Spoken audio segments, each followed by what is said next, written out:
Hello my dear friend, welcome back to our channel. तो आज की हमारी वीडियो का टॉपिक है प्रोडक्ट मिक्स प्राइसिंग स्ट्रैटेजी कि किस तरीके से जो है हम प्राइसिंग स्ट्रैटेजी करेंगे। So it is not often that a company manufacture only one product and hence has to formulate pricing strategy taking into account only one set of relevance factors. Even if a company at the time of its establishment may begin only with one product, over the years it may grow into a multiple product firm. The strategy for setting price to one product may not work for another product or most of the other product. Product mix का मतलब है जब company सिर्फ एक product को नहीं various types of product बनाती है, तो हर एक तरीके के प्रोडक्ट के लिए कंपनी अलग अलग स्ट्रैटेजी बनाती है। हर एक कंपनी के जितने प्रोडक्ट होते हैं, हर एक प्रोडक्ट के प्राइजेस क्या होते हैं, डिफरेंट होते हैं। ठीक है, तो ये था हमारा प्रोडक्ट मिक्स प्राइसिंग स्ट्रैटेजी। इसके अंदर कुछ पॉइंट्स आता है। फर्स्ट आता है product line pricing.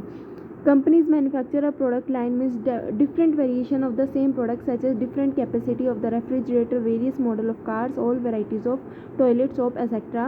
may decide on the price steps to be set between the various version of the product by taking into account the cost difference in consumer perceptions and competitor price.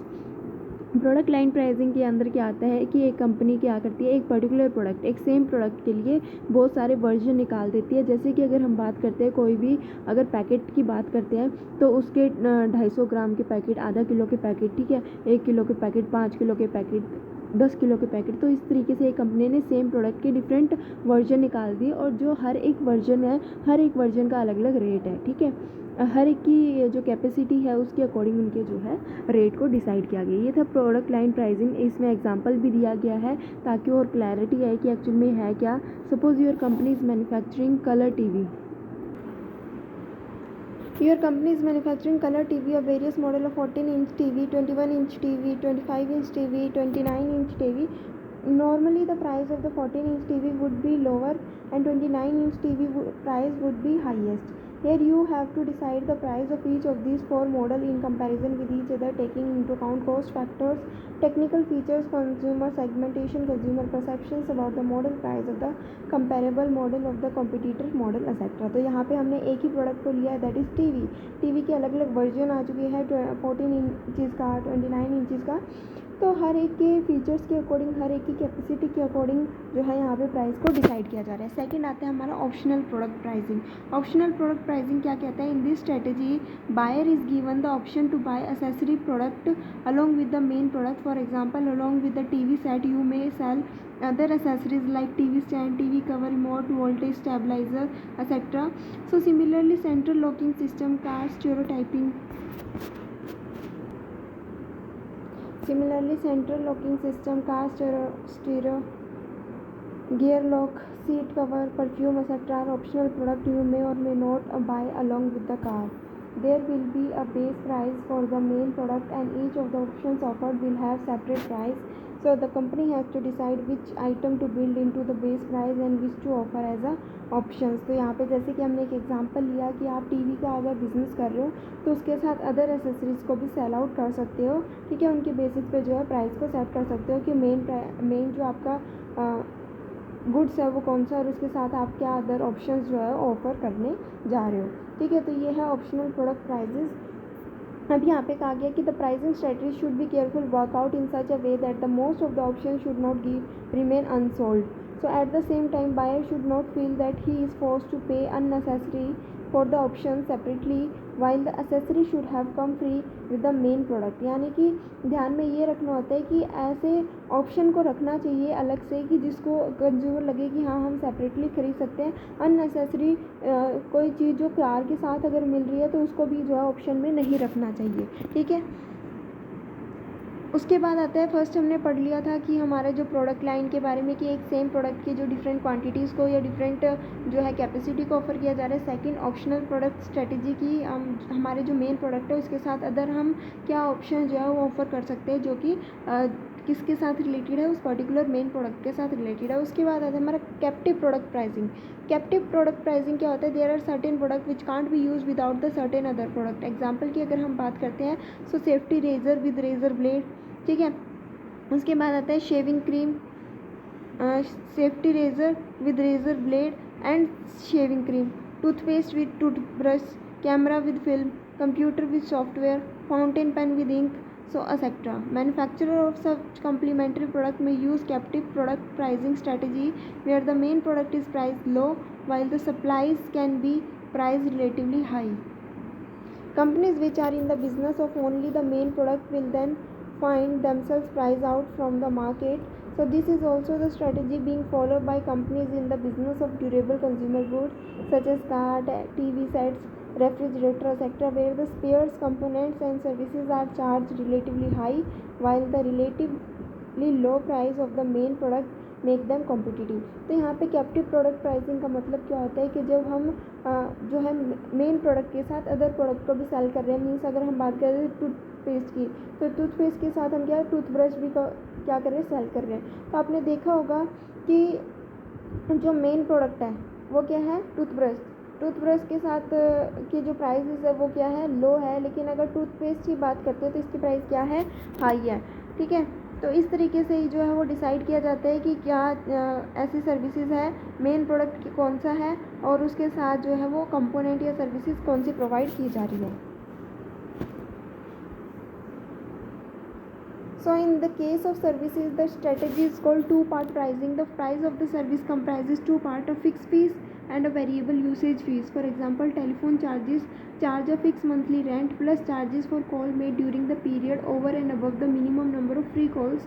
So the service company must make the basic services fee low enough to attract the customers and profit should mainly come from the variable usage fees.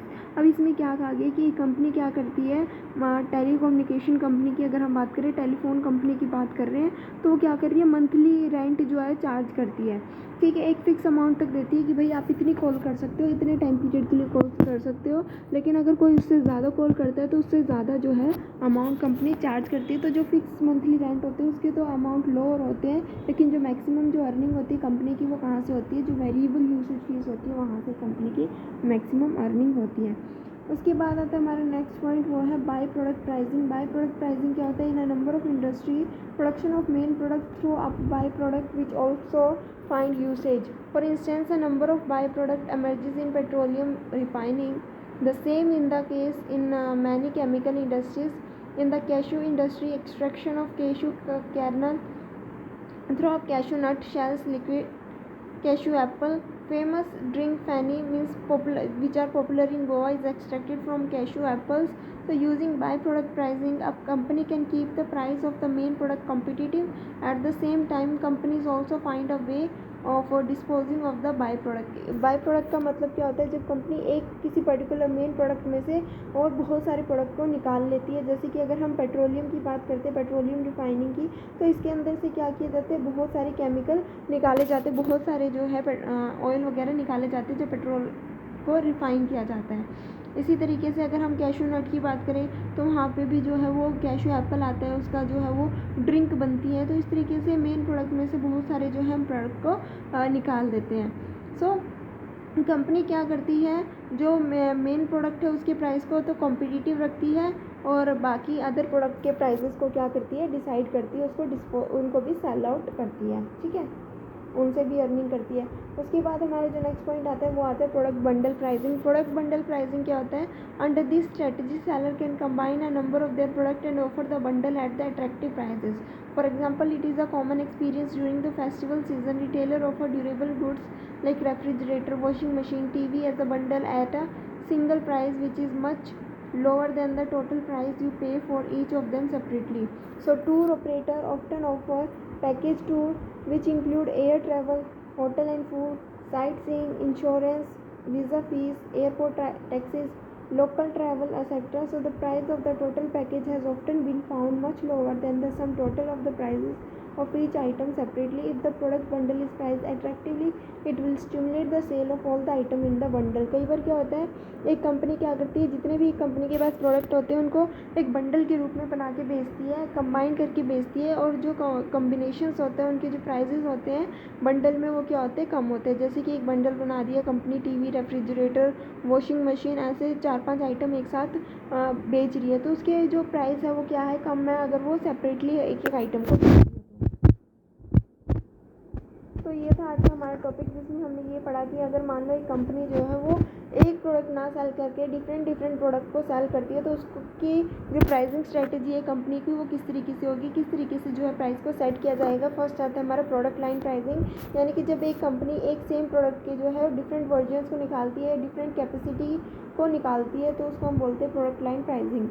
ठीक है, उसके बाद आता है optional product pricing कि आपका जो main product है उसके साथ अदर एलिमेंट एसेसरीज भी कंपनी क्या करती है, ऑफर करती है। ठीक है, उसके बाद आता है captive product pricing. Captive product pricing का मतलब जब दो प्रोडक्ट एक साथ आप यूज़ कर रहे हो, जैसे कि अगर हम एग्जांपल ले टूथपेस्ट और टूथब्रश का, ठीक है, कैमराज और फिल्म का, कंप्यूटर और सॉफ्टवेयर का, तो उस अकॉर्डिंग कंपनी डिसाइड करती है कि मेन प्रोडक्ट की प्राइस क्या होंगे। जो मेन प्रोडक्ट है उसकी प्राइस कंपनी लो रखती है, और जो सप्लीमेंट्री है या जो कंपोनेंट्स है या जो सर्विसेज उसके साथ प्रोवाइड की जाएगी उसके प्राइस जो है कंपनी ज़्यादा हाई रखती है, क्योंकि उसका जो है बार बार अगेन एंड अगेन जो कस्टमर है वो यूज़ करता है। उसके बाद आता है बाय प्रोडक्ट प्राइसिंग का मतलब ये होता है कि जो एक मेन प्रोडक्ट है उसमें से एक बहुत सारे प्रोडक्ट को जो है वो निकाला जाता है, उसके अकॉर्डिंग हर एक प्रोडक्ट की जो है प्राइसिंग को सेट किया जाता है। जो मेन प्रोडक्ट है उसकी प्राइसेस को कॉम्पिटिटिव रखा जाता है। इसके बाद आता है प्रोडक्ट बंडल प्राइसिंग, यानी कि कंपनी 4 से 5 प्रोडक्ट एक साथ कंबाइन करके सेल करती है फेस्टिव सीजन्स में, ताकि जो है सेल कंपनी की बढ़े और जो बंडल है वो अट्रैक्टिव लगता है, क्योंकि सेपरेटली अगर कस्टमर उन चीज़ों को परचेज़ करते हैं तो उसकी प्राइस जो है उनको ज़्यादा पड़ जाती है, लेकिन अगर वो बंडल में परचेज़ करते हैं तो उसकी प्राइस जो है कॉम्पिटिटिव होते हैं। तो ये थी आज की वीडियो। आई होप आप सभी को जो है टॉपिक क्लियर हो गए होंगे। Thanks for watching.